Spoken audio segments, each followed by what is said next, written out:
If you listen to American pundits and American leaders on national television, you're pretty much going to think that the Iranians are all but defeated, that they're just barely hanging on, and any day they're going to collapse, and we can just go in there and do whatever we want, and we're going to come out a big-time victor, and everything is good to go. But if you look at the actual fundamentals, you may come to a different conclusion, and that's what we always like to do here. And we think it's important to look at what is true on the ground. We're going to listen to what everybody says, and you're going to hear some of those claims here in just a bit. But we're going to see how do they stack up against what's actually happening on the ground, both on the Iranian side and on the American side. We also have with this, we're delighted to have back Matthew Ho, who is the Associate Director of the Eisenhower Media Network at EisenhowerMediaNetwork.org, a former State Department official, former combat Marine. Matt, always delighted to have you on the show. Hi, Danny. Good to see you. Well, listen, let's just start off right now because you just published a piece on your Substack. And you've been on some other television networks where you have a pretty bold statement here that you're saying that Iran is now a proven world power, not that they're weak knees and about to collapse. How do you make that statement? Yeah, thanks, Danny. I think it addresses the point that you're talking about, the fundamentals here. The fact that the Iran is able to take on the American military and Israel in a war that all sides have wanted for decades and have come out not just surviving, but in control, forcing the Americans to create new objectives as the war went on in order to compensate or reacting to the realities of the war. It's most especially the control of the Straits of Hormuz by Iran. And no matter what the bluster, no matter what the headlines say, no matter what Donald Trump says about mine-sweeping operations, the reality is that the Iranians will control the Straits of Hormuz now and forever. There's no getting around that. But there's another aspect to it as well, is this idea that this is a war between the 20th century and the 21st century, and that this is a war between the American imperial order or the American century and the multipolar world. And so the estimation of what makes a world power, if you take it in the 20th century, guys, size of a military, nominal GDP, how many nuclear weapons a country possesses, etc. That's a measure that belongs in the past. You now have this reality that because of technology, because of dependencies, critical dependencies on resources, you have a country like Iran able to exert itself as a world power. I mean, I think by any basic definition of the word, even if you were to use an older 20th century view of that description of world power, you would still have to acknowledge that Iran is a world power because the effects it has had on the world.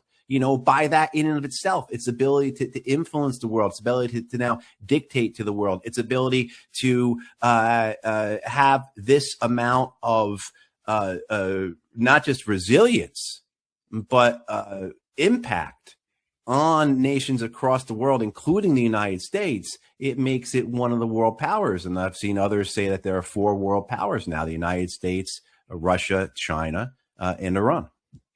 And that is going to just make a lot of people start twitching to even hear that, because no. Iran is a little guy. In fact, we've been kicking them around for decades. We've been talking about how we want to get rid of their nuclear program and all this for a long, long time. Benjamin Netanyahu, since literally 1986 is the longest video, or the oldest video I can find. And all the time since then, President Trump assassinated their version of the Joint Chiefs of Staff in 2020.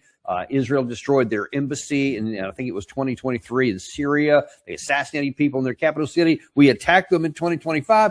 And basically they had, some little reaction, but then they went back into their box, and we just said, we can keep kicking these guys anytime we want to.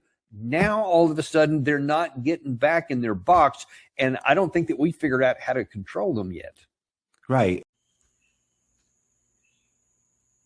Kalalau Malak Yahweh.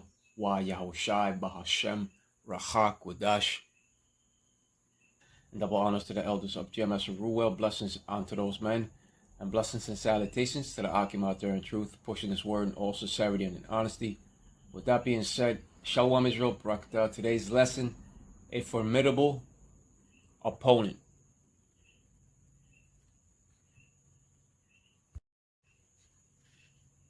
Now, the definition of formidable means inspiring fear or respect through being impressively large, powerful, intense, or capable, right? And when it comes to the Iranians, they have proven to be a powerful opponent unto the Americans and unto the Israeli state. Not only are they a formidable opponent, but a proven world power. And when it comes to the scriptures, they have prophesied that the Carmanians, aka the Iranians, aka the Persians, would come with great power. And when it comes to that great power and great show of strength, the U.S. intelligence says that Iran retains significant military power, including thousands of missiles and drones, contradicting DT's claims of victory. That's right. This U.S. intelligence report proves further that these biblical prophecies are faithful and true. The word of the Lord does not go back unto him void. It gets fulfilled. And are you not seeing those first steps of that great military power unfolding? And with great power shall they come, meaning that the worst is yet to come. With that being said, let's go over to 2 Esdras 15 and 30, which says the following.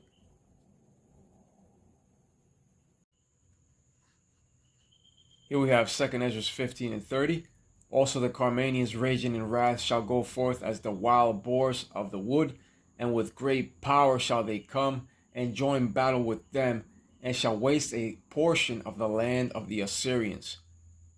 Now the Carmanians are those wild boars of Iran. And when it comes to biblical prophecy, this scripture of 2 Esdras 15 and 30 has said that the Carmanians, aka the Iranians, aka the Persians, would come with great power. And are you not getting a taste of that military power of theirs in its first stages? Yes. Iran has been underestimated in thinking that they would be another Venezuela. And due to that underestimation, the U.S. now finds itself being bullied back. What goes around comes around.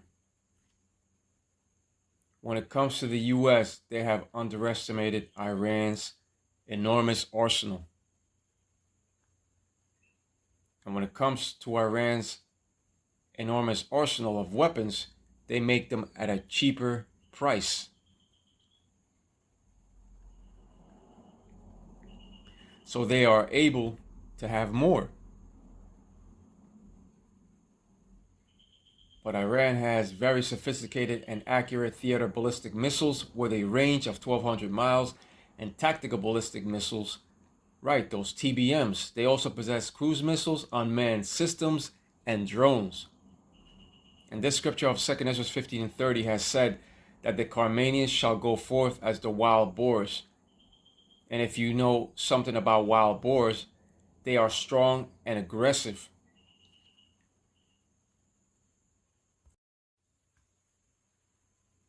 That's why this Google article goes on to say, but even with protection, hog hunting is a dangerous game. Wild boars are strong and aggressive, and they're not afraid to fight back. A single swipe of their tusks can cause deep lacerations, and they can easily overpower a dog if they get the chance. Right, the Iranians shall be in that mentality of wild hogs, and they have proven that they are not afraid to fight back. And with great power shall they come. The worst is yet to come. Now, when it comes to this American-Israeli versus Iran tension in the Strait of Hormuz, it's extremely high and it's escalating. The Russians have also delivered a humanitarian aid shipment of wheat to Iran via the Caspian Sea. Iran and Russia have also finalized a secret arms agreement valued at $500 million to significantly bolster Tehran's air defense capabilities. And do not forget about that key agreement of the Iranian-Russian cyber agreement. That's all online. Also remember what the scriptures have said about Russia. Russia shall be a guard unto them, according to Ezekiel 38:7. Right, due to that Russian-Iranian partnership, and due to that partnership, Moscow is now helping Iran fight the United States and Israel. Do you remember that help that the U.S. was providing Ukraine behind the scenes to fight against Russia? We all remember that. Well, now the Russians are doing the same thing back unto the U.S. by helping Iran to fight the Americans. What goes around comes around. And if Iran was to get attacked or invaded by the West, that will automatically draw out the Russians to war. Right, because Russia is now providing an unprecedented level of military aid and technical support to Iran. So any attack on Iran will definitely draw out the Russians to war. And when it comes to prophecy, the Russians will come against that modern-day virgin daughter of Babylon to destroy her. The scripture of Jeremiah 51:28 and 29 speaks of the Russians and what will happen unto modern-day Babylon. Modern-day Babylon the Great shall become desolate and without inhabitants. Babylon the Great speaks of America. So we are no longer living in the time of peace, but of war. And once they implement that CHIP of Revelation 13 and 16, that third world war cometh quickly. Even the allies of America shall betray modern-day Babylon the Great. Right, those 10 horns. The modern-day Assyrian is Edom, and the land of the Assyrians is referring to America. When it comes to Fortress Iran, the prophecy of let the weak say I am strong pertains to them.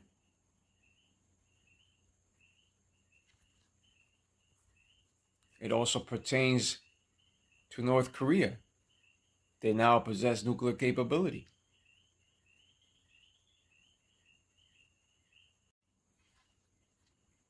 Here we have Joel 3 and 10. Beat your plowshares into swords and your pruning hooks into spears. Let the weak say, I am strong. Right. Now, when it comes to Iran, they claim that they do not have an arrow of mass destruction. But that could very well change. Let the weak say, I am strong pertains to those weaker and smaller nations that did not have nuclear capability at one point, but now find themselves in the possession of nuclear capability. Let the weak say, I am strong. But now those weaker and smaller nations are now confident in saying, I am strong, due to the fact that they now possess nuclear capability. And not only do they possess nuclear capability, but they are also backed up by other greater superpower nations, such as Russia, China. These smaller nations have gone from being simple farmers to being a formidable military opponent upon the battlefield. Right, because at one point, the people of Iran were growing plants like barley, peas, and lentils. And with great power shall they come. That's what we just read in 2 Esdras 15 and 30.